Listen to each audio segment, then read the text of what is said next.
मैं नासिर हुसैन आप सबका नेश अकेडमी में तहे दिल से शुक्रिया अदा करता हूं। गाइज, आज हम लोग जो पढ़ने की जो समझने की जो कोशिश करेंगे वो रहेगा आधुनिक भारत का इतिहास के क्रम में। ये हमारा अगला वीडियो है, मॉडर्न हिस्ट्री ऑफ इंडिया।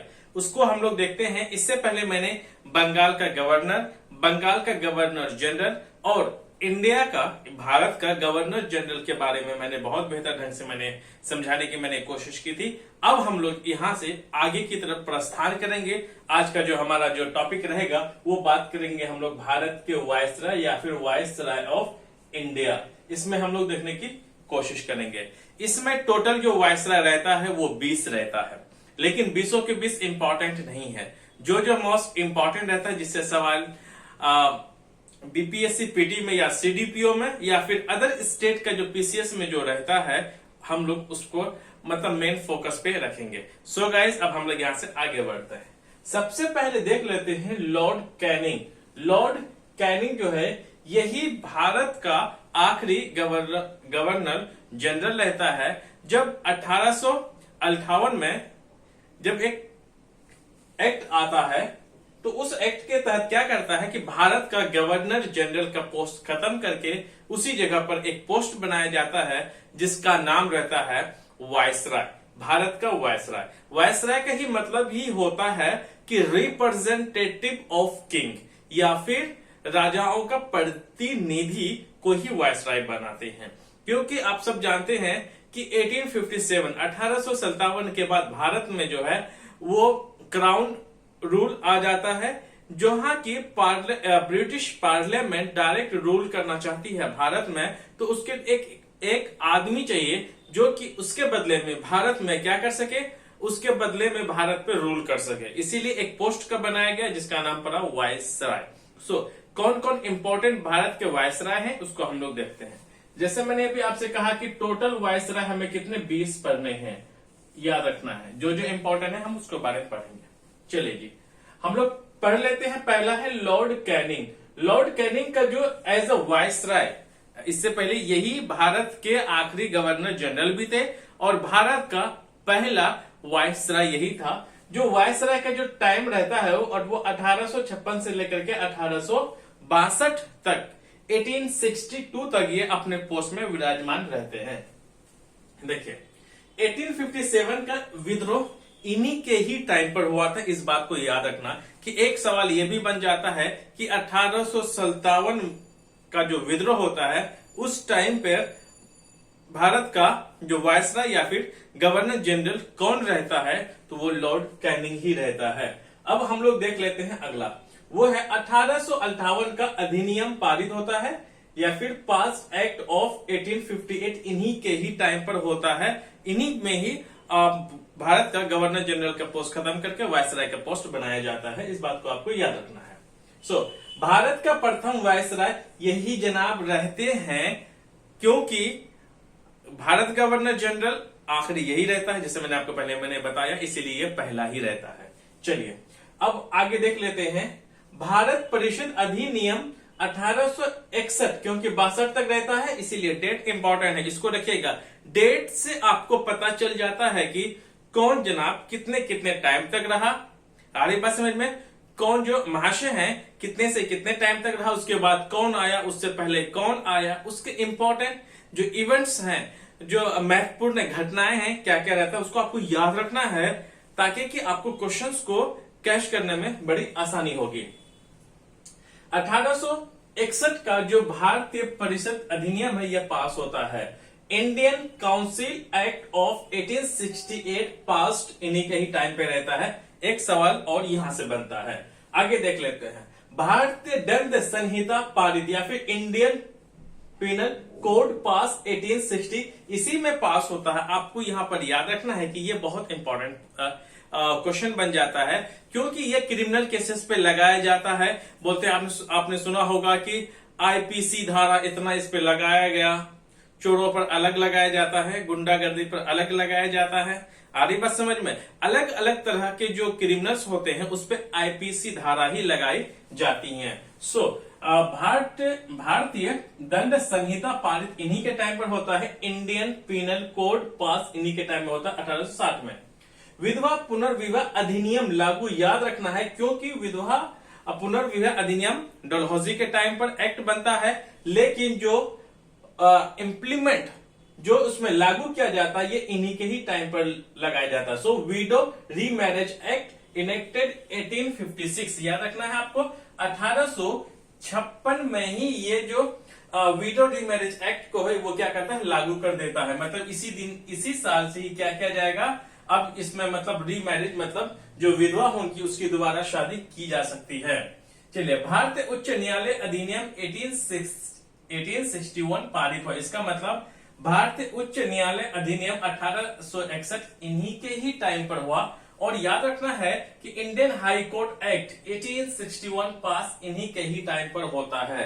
तो इनके जो पास होता है तो इसमें क्या क्या चीजें होती हैं जरा उसको देखते हैं। इसमें है कि इसमें जो हाई कोर्ट है, क्योंकि आप सब जानते हैं कि इंडिया में, चलिए यह इंडिया में आप सब जानते हैं कि ये बंगाल प्रेसिडेंसी, यहाँ पे मद्रास और यहाँ पे मुंबई रहता है। हर एक चीज का मतलब यहीं से सब कुछ शुरुआत होता है। भारत जब गवर्नर जनरल बंगाल का ही बनता है तो जो गवर्नर जनरल बंगाल का बनेगा उन्हीं इन सब में क्या करेगा, कंट्रोल करेगा। और इनके लिए एडमिनिस्ट्रेशन का हो, पॉलिटिकली हो या फिर इकोनॉमिकली हो, या फिर राजस्व इकट्ठा करने का हो, या फिर प्रशासनिक व्यवस्था हो, अगर इन दोनों मुंबई मतलब बॉम्बे कहिए, बॉम्बे और मद्रास में जो इंप्लीमेंट किया जाएगा, लागू किया जाएगा, इन्हीं के ही कहने पे किया जाएगा। उसी हिसाब से भारत का गवर्नर जनरल बनता है, फिर वायसराय बनता है, इसलिए इंपॉर्टेंट हो जाता है। जब ये तीनों ही उस टाइम पर मेन क्या थे, प्रेसिडेंसीज हुआ करती थी, प्रांत हुआ करते थे, तो वहां पर हाई कोर्ट की क्या की स्थापना की गया, मतलब किया गया। चलिए, इंडियन हाई कोर्ट एक्ट 1861 पास किया गया। इसमें 3 नए हाई कोर्ट की क्या गया, बनाया गया। इस एक्ट के तहत या फिर इस अधिनियम के तहत 3 हाई कोर्ट की स्थापना किया गया। पहला कलकत्ता, याद रखना, आपको क्रम वाइज में सजाने के लिए दे सकता है। सारे के सारे एक ही साल में हुआ था, लेकिन कुछ महीनों का ही अंतर था, इसीलिए याद रखेगा। सबसे पहले शुरुआत हुआ था बंगाल, उसके नजदीक पड़ेगा कौन, मद्रास, और उसके बाद पड़ेगा कौन, मुंबई। तो यूं समझ ले, ऐसे ऐसे करके ये गया। याद रखना है, सबसे पहले कलकत्ता हाई कोर्ट को बनाया गया, फिर मद्रास, उसके बाद बॉम्बे हाई कोर्ट बनाया गया। तो कलकत्ता हाई कोर्ट 1862, तीनों के तीनों 1862, 1862 बॉम्बे का ही बनाया गया, मतलब एक ही डेट पे, याद रखना है। अब हम लोग आगे बढ़ते हैं। पहली बार आयकर पेश किया गया मतलब first time income tax introduction हुआ, इंट्रोड्यूस हुआ, जो परिचय हुआ, इसी के ही टाइम पर हुआ था। तो याद रखिएगा 1800 कब हुआ था, 58 में ही हो गया था। क्या हो गया था कि फर्स्ट टाइम पहली बार जो इनकम टैक्स है जो उसको क्या किया गया था, पेश किया गया था। सो आगे बढ़ते हैं। कलकत्ता, बॉम्बे, मद्रास में विश्वविद्यालय की स्थापना 1857 में होता है।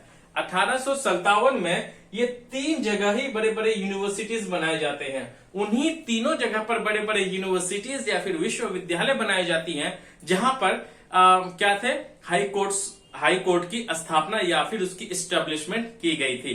तो याद रखिएगा, पहला जहां पर कलकत्ता हाई कोर्ट जहां पर हुआ था, वहीं पर ही किसका पहला विश्वविद्यालय का किया जाता है। Calcutta, Bombay, Madras university founded 1857। सो कलकत्ता, बॉम्बे, मद्रास में विश्वविद्यालय की स्थापना किया गया था। आगे पढ़ लेते हैं।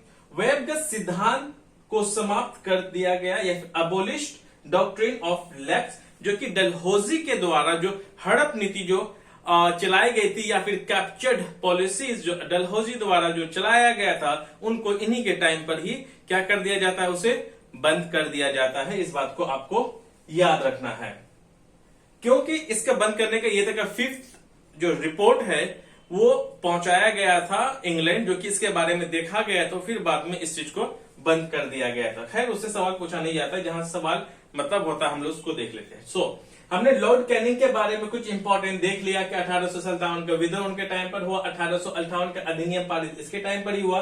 पहला भारत का वायसराय भी बने, और इंडियन मतलब भारतीय परिषद अधिनियम 1861 इन्हीं के ही टाइम पर पास होता है। इंडियन काउंसिल, आप लिख लें, इंडियन काउंसिल एक्ट ऑफ 1861 इन्हीं के टाइम पास होता है। भारतीय दंड संहिता पारित, इंडियन पिनल कोड, इन्हीं के ही टाइम पर होता है 1860 में। सो विधवा पुनर्विवाह अधिनियम लागू जो होता है, जो इनएक्टेड होता है, वो 1856 में होता है, इन्हीं के टाइम में।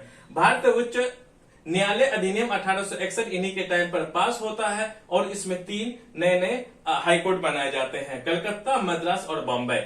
पहली बार इनकम टैक्स या फिर आयकर पेश किया गया, मतलब इनकम टैक्स पहले टाइम फर्स्ट टाइम इंट्रोड्यूस किया गया 1858 में। कलकत्ता, बॉम्बे, मद्रास में विश्वविद्यालय या फिर यूनिवर्सिटीज की एस्टेब्लिशमेंट की गई 1857 में। फिर जो वेबगत सिद्धांत को समाप्त कर दिया गया या फिर एबोलिश्ड डॉक्ट्रिन ऑफ लैप्स। तो ये हमसे जुड़ा हुआ पहला कौन था? वायसराय। दूसरा वायसराय देख लेते हैं, वो लॉर्ड एल्गिन। लॉर्ड एल्गिन 1862 से लेकर के 1863 तक ये कुछ ही महीनों तक अपने पोजीशन पे रहता है। इससे सवाल नहीं बनता है, इसलिए मैंने इसके बारे में नहीं लिखा, लेकिन आपको क्रम वाइज याद रखना चाहिए। तो हाँ, कहीं आपको मिलान करने के लिए आ गया तो फिर दिक्कत हो जाएगी, इसीलिए इसके बारे में कुछ नहीं, फिर भी मैंने लिख दिया। आपको याद रखना कि सेकेंड जो है भारत का वायसराय कौन बना था, वो था लॉर्ड एल्गिन।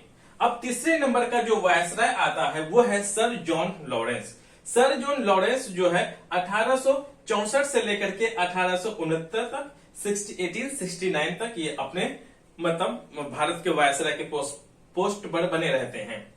टेलीग्राफिक संचार या फिर टेलीग्राफिक कम्युनिकेशन जो भारत से लेकर के यूरोप तक, याद रखना आपको इंडिया है ना, कहा इंडिया से लेकर के यूरोप के बीच में जो ये टेलीग्राफिक संचार या फिर टेलीग्राफिक कम्युनिकेशन इन्हीं के टाइम पर शुरुआत किया गया था ताकि भारत और यूरोप का कम्युनिकेशन बेहतर हो सके। अगला भूटान युद्ध 1865 में जो भूटान युद्ध होता है ये किसके टाइम पर? सर मतलब जॉन लॉरेंस के ही टाइम पर होता है। आगे देख लेते हैं भारतीय वन विभाग, तो फिर इंडियन फॉरेस्ट डिपार्टमेंट, एक होता है IFS इंडियन फॉरेस्ट सर्विस। कहीं ना कहीं इंडियन फॉरेस्ट सर्विस जो है इन्हीं से जुड़ा हुआ है, क्योंकि इसने इंडियन फॉरेस्ट डिपार्टमेंट बनाया गया जहां की फॉरेस्ट की देखभाल बेहतर ढंग से हो सके और उनसे कंपनी को जितना फायदा हो सके उस तरह की फायदा क्या करे उन लोगों ने उठाने की कोशिश करी, और क्लाइमेट को भी इन लोगों ने मद्देनजर रखते हुए फॉरेस्ट को बचाने का एक काम जो है शुरुआत इनके टाइम पर हुआ था। देखिए जितने भी रिफॉर्म्स होते थे, सुधार होते थे, कहीं न कहीं ईस्ट इंडिया कंपनी खैर यहाँ तक खत्म हो गया, यहाँ पर क्राउन कहीं न कहीं अपने फायदे के लिए ही करते थे और उसी फायदे से कहीं भारतीयों को भी फायदा होता था और कहीं नुकसान भी होता था। आगे देख लेते हैं। अब चौथे नंबर का जो कौन रहते हैं, वायसराय रहते हैं, ये थोड़ा सा इंपॉर्टेंट बन जाता है, इसीलिए आपको याद रखना है। वो रहता है लॉर्ड मेयो। लॉर्ड मेयो का जो शासनकाल रहता है वो 1869 से लेकर के 1872 तक अपने पोजीशन पे रहते हैं। सो लॉर्ड मेयो जो है 1869 से लेकर के 1872 तक अपने पोस्ट में लगभग 3 साल ये अपने जगह पर बने रहते हैं। देखते हैं कि इन तीनों सालों में उसने क्या क्या किया। पहला देख लेते हैं, भारत में वित्तीय विवेक मतलब विवेक केंद्रीकरण की शुरुआत की या फिर introduce financial decentralisation in India, मतलब भारत में सबसे पहले विकेंद्रीकरण जो है इन्हीं के टाइम पर हुआ। इंट्रोड्यूस फाइनेंशियल डिसेंट्रलाइजेशन सबसे पहले भारत में इनके ही टाइम पर शुरुआत होता है। अब नेक्स्ट है राजकुमारों के लिए मेयो कॉलेज की अजमेर में स्थापना किया जाता है, या फिर मेयो कॉलेज की जो स्थापना है कहा अजमेर में किया जाता है। ये जो किया जाता है सिर्फ राजकुमारों के लिए किया जाता है, मतलब यहाँ पे सिर्फ शाही घराने के लड़के ही पढ़ सकते हैं, सिर्फ रॉयल फैमिली के ही बच्चे पढ़ सकते हैं। So Mayo college established in Ajmer for princes, इसको याद रखना है कि मेयो कॉलेज कहाँ स्थापित है, वो मतलब अजमेर में है। अजमेर में मेयो कॉलेज का स्थापना किसने किया था? लॉर्ड मेयो ने किया था। किसके लिए किया गया था? ये किया गया था राजकुमारों के लिए या फिर प्रिंसेस के लिए, याद रखना आपको, सिर्फ शाही घरों के लड़कों के लिए किया गया था। अगला, भारत के सांख्यिक सर्वेक्षण का आयोग का गठन इन्हीं के टाइम पर हुआ था, या फिर organise statistical survey of India. सबसे पहले अगर आपको याद रखना कि भारत में स्टैटिस्टिकल सर्वे या फिर सांख्यिकी सर्वेक्षण का आयोजन सबसे पहले अगर किसी ने किया था उसका श्रेय जाता है किसको? लॉर्ड मेयो को जाता है। आपको इस बात को याद रखना है। अब भारत में पहली जनगणना, याद रखिए, first census in India happened at the time of Lord Mayo, या फिर लॉर्ड मेयो के समय के ही समय में किसका पहले भारत का जनगणना किया जाता है, वो 1800 कब किया जाता है? 72 को किया जाता है, 1872।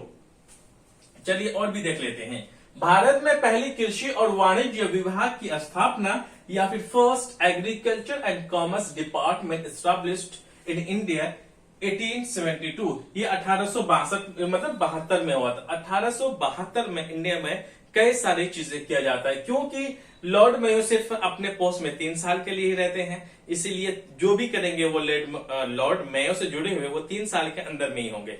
1869 से लेकर के 1872 तक 3 साल का गैप होता है, 3 साल के अंदर में करेंगे।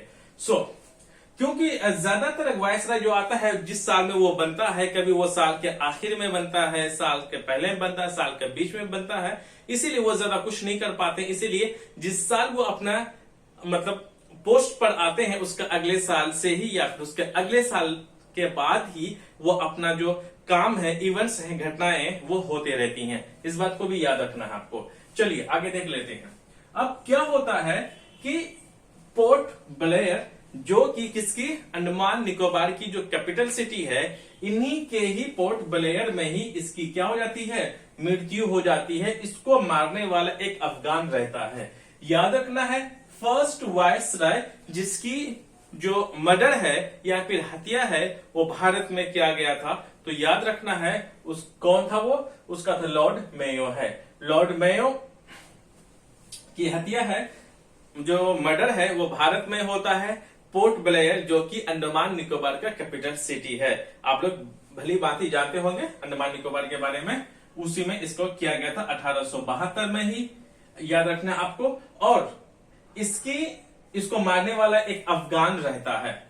यहां से इनसे जुड़ी हुई जो सवाल है वो मैंने कर दिया, थोड़ा मैं रिपीट कर देता हूं क्योंकि रिपीट करने से आपका जहन में बातें ज्यादातर याद रहती हैं।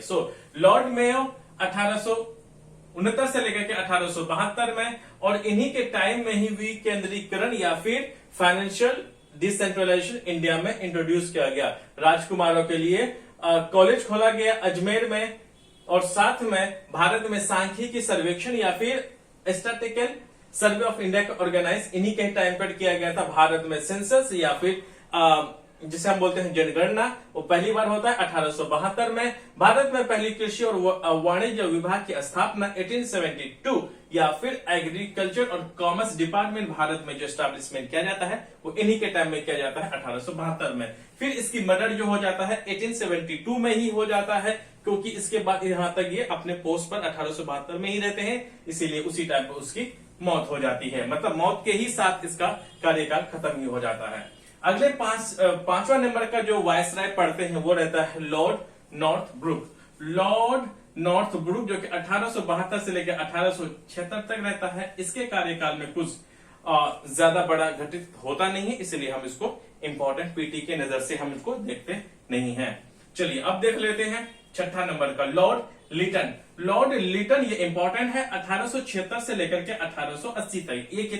ये जनाब 3 साल के लिए थे, इनसे एक जनाब 1 साल बढ़ गया, इसीलिए ये 4 साल के लिए अपनी जगह पर विराजमान रहते हैं। देखते हैं कि ये 4 सालों में इसने क्या क्या किया।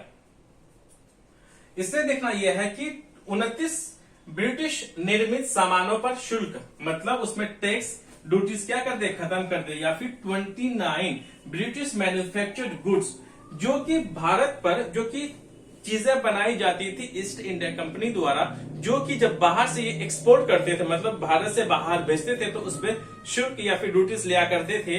तो इन लोगों ने कहा था कि नहीं भाई हम नहीं लेंगे, जाओ हम इंडिया में बनाएंगे, सारा कॉस्ट होगा, हम सरकार को क्या देंगे, मतलब क्राउन को प्रिंसेस, मतलब कि भारत को क्राउन का जो पैसे हैं जो कि मिलना चाहिए इंडिया में वो नहीं मिल पाता है, उसके लिए फ्री कर देता है, एक हिसाब से टैक्स फ्री कर देता है। इसके वजह से एक बड़ा घटना इसके टाइम पर हुआ था। और याद रखना है दिल्ली में ग्रैंड दरबार की व्यवस्था या फिर अरेंज द ग्रैंड दरबार इन दिल्ली 1877 में होता है। तो याद रखना है कि ग्रैंड दरबार के अरेंजमेंट या फिर व्यवस्था किसने किया था, कब किया था, किसने किया था, लॉर्ड लिटन ने किया था। कब किया था, 1877 में किया था, 1877 में किया गया था। अब हम लोग आगे देख लेते हैं।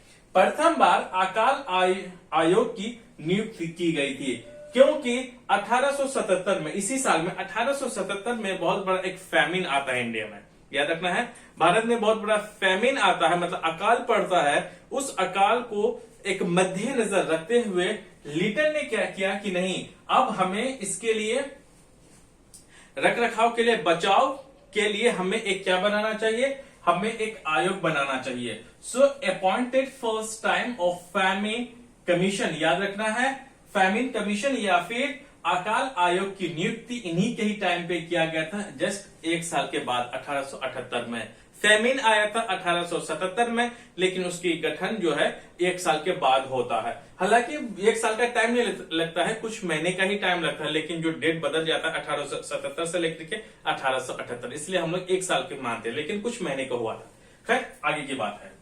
चलिए, royal title act 1876, royal title act 1876 मतलब 1876 में रहता है, और इस टाइटल एक्ट के तहत रानी विक्टोरिया का एज अ कैसर हिंद घोषित कर देता है। सो एक इंपॉर्टेंट क्वेश्चन बन जाता है यहां पर कि रानी विक्टोरिया को कैसर हिंद किन टाइटलों द्वारा दी जाती है, तो याद रखना है कि रॉयल टाइटल एक्ट 1876, नाम से भी रॉयल लगा हुआ, तो जाहिर सी बात है किसी किसी रॉयल के लिए, किसी शाही घरों के लिए ही मतलब ये एक्ट है बनाया गया था। सो याद रखना है, जहां पर भी आपको रॉयल मतलब रॉयल या फिर शाही वाला आपको अगर कहीं देखे तो याद रख लेना है कि रॉयल टाइटल एक्ट 1876 में जो पास किया गया था उसमें रानी विक्टोरिया को एज अ कैसर हिंद घोषित किया गया था। तो इंग्लिश में भी आप लिख दो कि कैसर हिंद डिक्लेयर्ड किसको, विक्टोरिया मतलब रानी विक्टोरिया का। So queen Victoria declared as Kaiser Hind on behalf of royal title act 1876। इस बात को आपको याद रख लेना है। अब इनसे जुड़ी हुई कुछ बातों को और देख लेते हैं। शस्त्र अधिनियम 1878, आर्म्स एक्ट क्या है 1878 में, इसमें ये किया गया कि इस एक्ट के तहत कि कोई भी भारतीय जो भी अगर अपना गन को रखना चाहता है या फिर ऐसे कोई वेपन रखना चाहता है, हथियार रखना चाहता है, तो उसके लिए आपको लाइसेंस लेना पड़ेगा। अगर कोई किसी के पास अगर लाइसेंस नहीं पाया जाता है तो उसके केस किया जाएगा और जो कानून है उसके तहत उसकी कार्रवाई की जाएगी, इसमें लिखा गया था। सो 1878 का जो आर्म्स एक्ट है ये पास किया गया कि ये इसमें लिखा गया बड़े सुंदर वर्ड्स में कि कोई किसी के पास अगर बिना लाइसेंस का अगर हथियार पाया जाता है तो उसको गिरफ्तार किया जाएगा, फिर उसके लिए अलग अलग जो कानून बना था वो लिया जाएगा। सो बिना लाइसेंस के अगर गन वगैरह कुछ अगर पाया जाता था तो उसको जब्त कर लिया जाता था, उस पर एक मुकदमा चलाया जाता था इसी शस्त्र अधिनियम के तहत। चलिए आगे बढ़ते हैं। वर्नाकुलर प्रेस एक्ट 1878 में पास किया जाता है, पास वर्नाकुलर प्रेस एक्ट। प्रेसरों पर कड़ी प्रतिबंध लगाया जाता है क्योंकि ये जनाब थोड़े से जो ये लिटन साहब रहते थोड़े से गर्म मिजाज के रहते हैं, और ये क्या किया जाता है कि जो प्रेस जो लिखा प्रेस का जो था, क्योंकि प्रेस में अगर कोई ऐसी चीज आलोचनात्मक अगर कोई सा क्रिटिसाइज अगर किया जाता था कि गवर्नमेंट को या फिर कोई ऐसी चीज है जो कि गवर्नमेंट के खिलाफ जाए, तो उस पे बहुत कड़ी जांच इंक्वायरी की जाती थी, उसको प्रेस को धमकी दी जाती थी, जहां तक कि अगर किसी प्रेस अगर ज्यादा गवर्नमेंट के खिलाफ अगर ज्यादा कुछ बोला जाता था तो उस टाइम पर उसकी संपत्ति को जब्त भी कर लिया जाता था, उसके प्रेस को खत्म कर दिया जाता था। यही क्या 1878 की प्रेस का जो एक्ट है वर्नाकुलर प्रेस एक्ट यही लाया गया था। सो वर्नाकुलर प्रेस एक्ट 1878 में पारित हुआ या फिर पास हुआ, और इसमें प्रेसों पर कड़ी प्रतिबंध लगाया गया कि वो अपनी मन से कुछ छाप नहीं सकते, सरकार की ज्यादा आलोचना आप नहीं कर सकते, तो इस तरह की चीजें उसमें लिखा गया था। तो आपको याद रखना है। हाँ, सिविल सेवा में आयु कोई कमी या फिर reduce age in civil services, ICS में आप लोग जानते हैं कि इंडियन सिविल सर्विस में जो कि एज की जो कमी थी पहले 21 साल था, 21 साल से 19 साल कर दिया गया। इसमें भी एक बात थी क्योंकि जो इंडियंस थे वो ज्यादा उतने पढ़े लिखे नहीं थे, ये एज कम कर दिया गया क्योंकि अंग्रेजों के बच्चे उस टाइम पर ज्यादा पढ़े लिखे थे, उसको शिक्षा वगैरह बचपन में मिल जाती थी, इसीलिए एज कम कर दिया गया ताकि कि बच्चों को जो है लेट मतलब जल्दी कर दिया जाए, ताकि कि वो ज्यादा से ज्यादा सिलेक्शन जो नंबर्स में है वो अंग्रेजों को मिला। खैर उसकी अलग एक बात है, लेकिन वो एज अगर सिविल सेवा में अगर किसी के टाइम पर अगर किया गया था तो ये किसके टाइम पर किया गया था? लॉर्ड लिटन के ही टाइम पर किया गया था। अब हम लोग आगे देख लेते हैं। साहित्य के क्षेत्र में उसे ओवन मेरिडियन के नाम से भी प्रसिद्ध है। In literature field famous oven meridian name. इसका मतलब ये हो गया कि अगर ओवन मेरिडियन नाम से पता चल, ओवन जिसमें हम कोई चीज को गर्म करते हैं, गर्म ही बंधा रहता था इसीलिए। सो ओवन मेरिडियन अगर किसी के नाम से जाना जाता था तो वो कौन था? यही लॉर्ड लिटन था। अब हम लोग आगे के जो वायसराय है हम लोग उसको देख लेते हैं। अब हम लोग देख लेते हैं 7वें नंबर का जो भारत का वायसराय रहता है उसको हम लोग देख लेते हैं। इसमें लॉर्ड रिपन, लॉर्ड रिपन जो है ये 7वें नंबर का भारत का वायसराय रहता है। और इसका जो टाइम पीरियड अगर हम देख ले 1880 से लेकर के 1884 तक रहता है। इस बात को आपको ध्यान में रखना है। अब ये 4 साल के अंदर में क्या क्या करते हैं जरा हम उसको देख लेते हैं। नियमित जनगणना या फिर प्रॉपरली अगर सेंसस अगर किसी ने अगर किया तो इसका श्रेय बिल्कुल जाता है लॉर्ड रिपन को। ये 1881 में क्या किया गया था कि एक प्रॉपर तरीका से एक राइट तरीका से इसने भारत में जनगणना करवाई थी। 1881 में। अब अगला देख लेते हैं प्रथम कारखाना अधिनियम। तो याद रखना है प्रथम जो लेबरों के लिए याद रखना है कि श्रम कारखाना अगर किसी ने अगर पहली बार बनवाया था तो वो 1881 में इन्हीं के टाइम में हुआ था। जो लेबर फैक्ट्रीज याद रखना, अब यहाँ पे लिख ले कि प्रथम कारखाना में आपको लिखना है कि लेबर वाला लिखना है।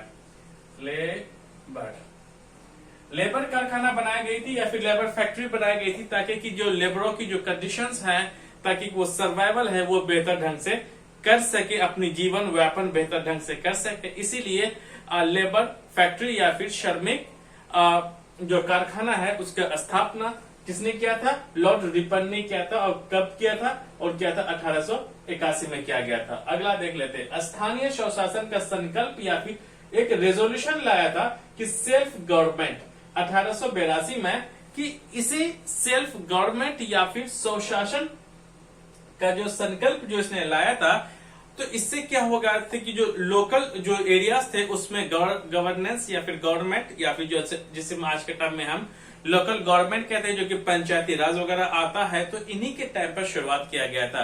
और स्वशासन का जनक भी इन्हीं को ही कहा जाता है या फिर सेल्फ गवर्नमेंट का जो फादर है इंडिया में, इन्हीं के टाइम में शुरुआत हुआ था। और इन्हीं के ही टाइम पे बेहतर ढंग से जो क्षेत्रीय जो गवर्नमेंट है या फिर लोकल गवर्नमेंट है वो बेहतर ढंग से अपना काम कर पाया। तो याद रखना है स्थानीय स्वशासन का संकल्प या फिर रिजोल्यूशन ऑफ सेल्फ गवर्नमेंट 1882 इसी के टाइम पर हुआ था। और लॉर्ड रिपन को ही स्थानीय स्वशासन का जनक या फिर फादर ऑफ सेल्फ गवर्नमेंट इन्हीं को ही कहा जाता है। अब हम लोग देख लेते हैं हंटर कमीशन का शुरुआत इन्हीं के ही टाइम पर किया गया था ताकि कि जो एजुकेशन में शिक्षा में बेहतर से बेहतर सुधार हो सके, ताकि कि जो प्राथमिकता जो प्राइमरीली है जो किसी एक मतलब एजुकेशन को एक बेहतर प्लेटफॉर्म में लाने के लिए, एजुकेशन को रिफॉर्म या फिर सुधार करने के लिए एक हंटर कमीशन की गठन किया गया था। नियुक्ति की गई थी तो 1882 में अपॉइंटेड हंटर कमीशन, ठीक है, किया गया था। और किसके लिए किया गया था? ये एजुकेशन रिफॉर्म्स के लिए किया गया था ताकि कि शिक्षा में बेहतर क्या हो सके, रिफॉर्म्स हो सके और या फिर सुधार आ सके। तो याद रखना है हंटर कमीशन को किसने अपॉइंट किया था? लॉर्ड रिपन ने किया था। कब किया था? 1882 के लिए किया गया था। किस लिए किया था? वो किया गया था कि ताकि कि शिक्षा या फिर एजुकेशन फील्ड में बेहतर सुधार हो सके। आगे बस समझ में। अब हम लोग आगे पढ़ लेते हैं। वर्नाकुलर प्रेस एक्ट को समाप्त कर दिया गया जो कि जो प्रेस की फील्ड में, जो प्रेस की जो क्षेत्र में जहां पर जो प्रतिबंध जो लगाया गया था उसको हटाने का जो श्रेय है वो इन्हीं को ही जाता है। तो याद रखना आपको अबोलिश्ड वर्नाकुलर प्रेस एक्ट को अबोलिश कर देता है वो 1882 में ही किया जाता है। एक घटना घटती है उसके टाइम में अल्बर्ट बिल विवाद। तो अल्बर्ट बिल कंट्रोवर्सी इन्हीं के ही टाइम पर होता है और इन्हीं के ही जो अल्बर्ट बिल विवाद जो होता है, इसी बिल में इस बात को भी रखा गया था कि जो भारत लोग है, जो यूरोपियन कोर्ट्स में जज बनने का जो अधिकार है या हक है, उन्हीं के टाइम पर ही मिला था। और इन्हीं अल्बर्ट बिल के ही टाइम पर ये कब हुआ था, 1884 में हुआ था। और इसी अल्बर्ट बिल विवाद में ही ये रिजाइन या फिर अपना त्याग पत्र जो है वो सौंप दिया था।